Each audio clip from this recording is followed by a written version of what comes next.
আমার নাম রাজ। বাড়িতে ৩ জন থাকি, আমি, বাবা আর মা।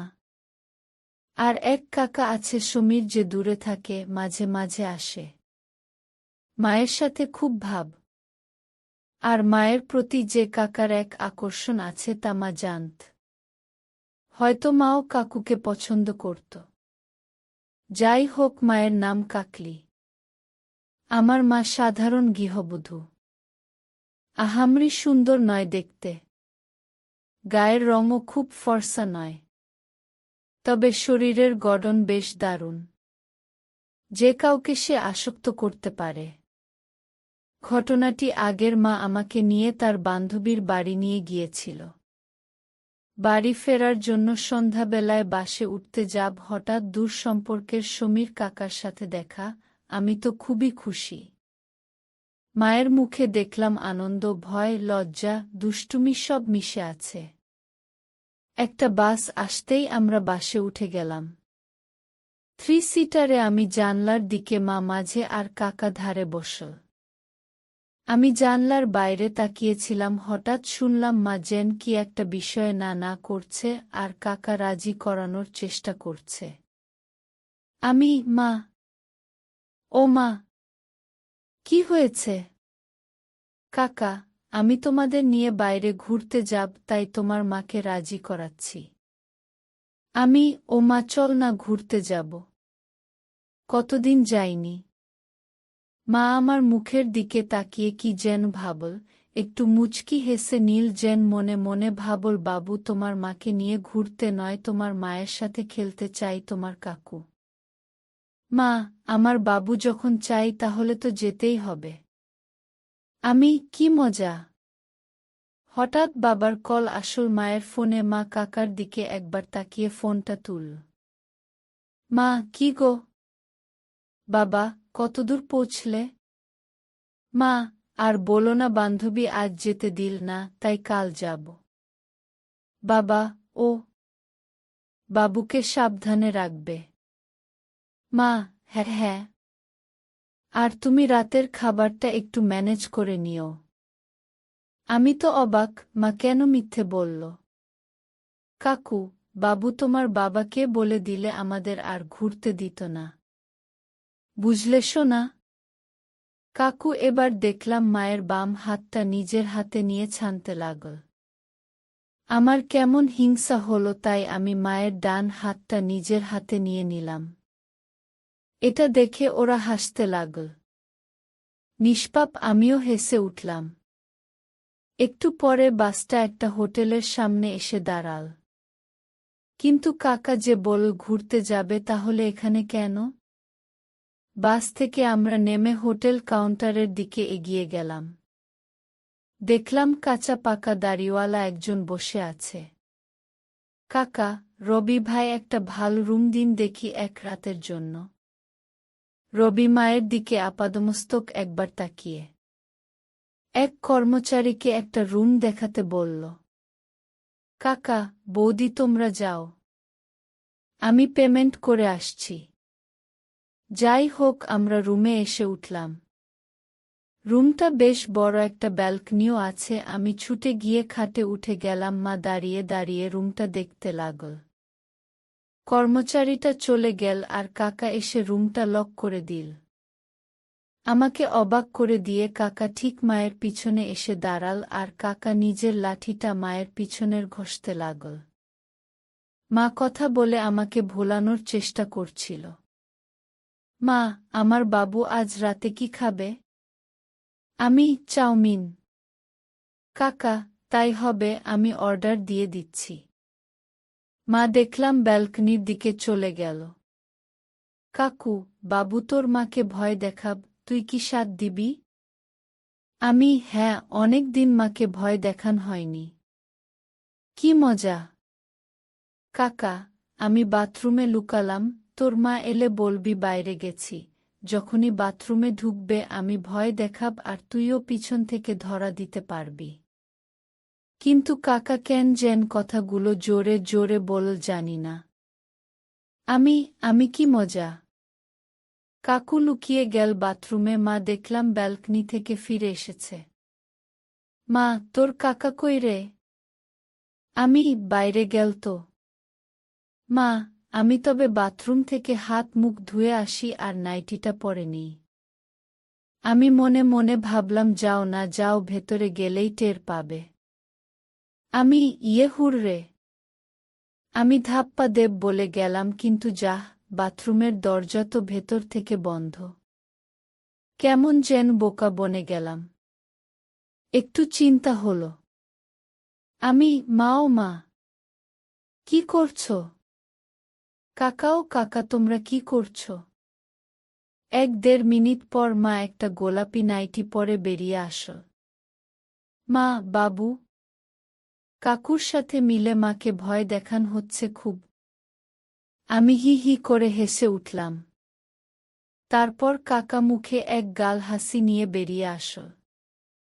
একটু পর খাবার দিয়ে গেছে, আমরা খেতে বসলাম। লক্ষ্য করলাম কাকা আর মা চোখে চোখে কথা বলছে। খাওয়া শেষ হল। আমি টিভি দেখ বলে জেদ করলাম, কিন্তু দুজন বকবকি করায় আমার জেদ ধোপে টিকল না। শুয়ে পড়া হল। আমি শুলাম পাশে, মা শুল আর আমাকে অবাক করে দিয়ে মায়ের পাশেই কাকাও শুয়ে পড়ল।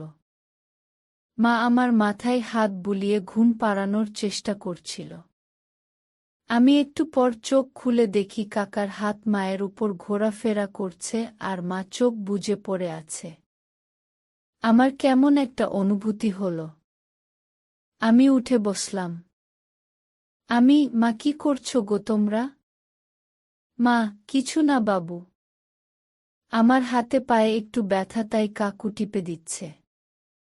তুমি ঘুমিয়ে পড়ছো না? আমি আর একটা কি যেন বলতে যাচ্ছিলাম, কাকা রেগে গিয়ে গোল গোল চোখ পাকিয়ে এমন ভয় দেখাল, আমি ভয়ে শুয়ে পড়লাম। কিন্তু আর চোখে দেখতে লাগলাম কি চলছে। 5-10 মিনিট পর আমি ঘুমিয়ে গেছি ভেবে নিজেদের খেলা শুরু করবে বলে প্রস্তুতি নিল।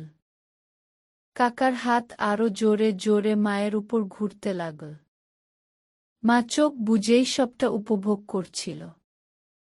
এরপর মাকে খাট থেকে নামিয়ে কাকা মায়ের সাথে খেলতে শুরু করে দিল। আর আমার কানে আসতে লাগল চাপা শব্দ। এমনভাবে 20 মিনিট খেলা চলার পর দুজন নিস্তেজ হয়ে গেল।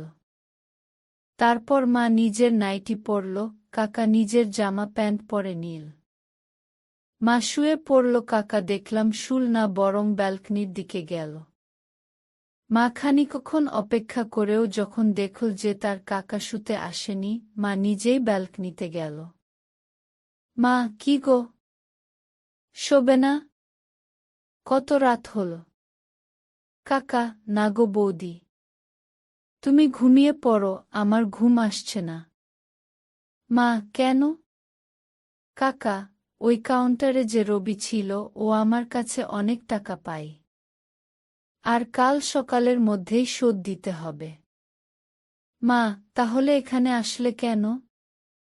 কাকা, আমি থোড়ি জানতাম কালকেই টাকা চাইবে। মা, এবার কি হবে? কাকা, যা হবে আমার হবে। তোমরা চলে যেও। মা, তোমায় বিপদে একা ফেলে যাব না। কাকা, তুমি একবার রবি ভাইয়ের সাথে কথা বলে মিটমাট করার চেষ্টা কর না। প্লিজ বৌদি। এই বলে কাকা রবিকে কল লাগিয়ে মাকে ফোনটা দিল।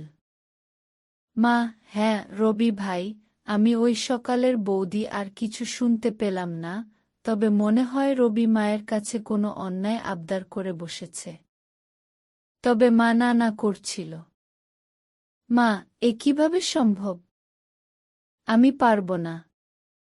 তারপর ও? না না। কাকা, বৌদি তুমি তো হোটেলে এসে অলরেডি আমার সাথে খেলে, আর না হলে আমায় ছাড়বে না। মা, কিন্তু তাও কাকা, এক দেবর সাথে খেললে না হয় আরেক দেবরকে একবার চান্স দিলেই। মা, এটা কি ঠিক হবে? কাকা, এছাড়া আর উপায় নেই। আমার আর কিছু মনে নেই, খুব ঘুম পাচ্ছিল, ঘুমিয়ে গেলাম। সকালে আমার ঘুম ভাঙল, চোখ খুলে দেখি মা দাঁড়িয়ে আছে, নাইটিটা কোমর অবধি উঠে আছে, আর রবি পেছন থেকে মাকে ধাক্কা মারছে। মা কি করছো তোমরা? সবাই অবাক, তাড়াতাড়ি করে মা নাইটিটা না বাবা, তেমন কিছু না, আমরা বড় না। তাই? রবি বল, তাই আমি আর তোমার মা বড়দের খেলা খেলছি। কাকা, বাবু চল আমরা একটু বাইরে থেকে ঘুরে আসি। না। মা, হ্যাঁ বাবু যাও, ঘুরে আস। না হলে কাকা কিন্তু আবার বকে দেবে, যাও সোনা। আমি ভয়ে ভয়ে বেরিয়ে গেলাম কাকার সাথে। বাইরে কাকা এটা ওটা কিনে দিল, কিন্তু আমার মন পড়ে আছে রুমের ভিতর রবি মায়ের সাথে কি করছে। কাকা আমায় প্রায় 1-1.5 ঘন্টা পর নিয়ে হোটেলে ফিরল। রুমে ঢুকে যা দেখলাম আমার গায়ে কাটা দিল। দেখলাম মা খাটে উপুর হয়ে শুয়ে আছে। মা, ওমা, তোমার কি শরীর খারাপ? মা শুনতে পেয়েই তাড়াতাড়ি উঠে পড়ল, নাইটিটা ঠিক করল।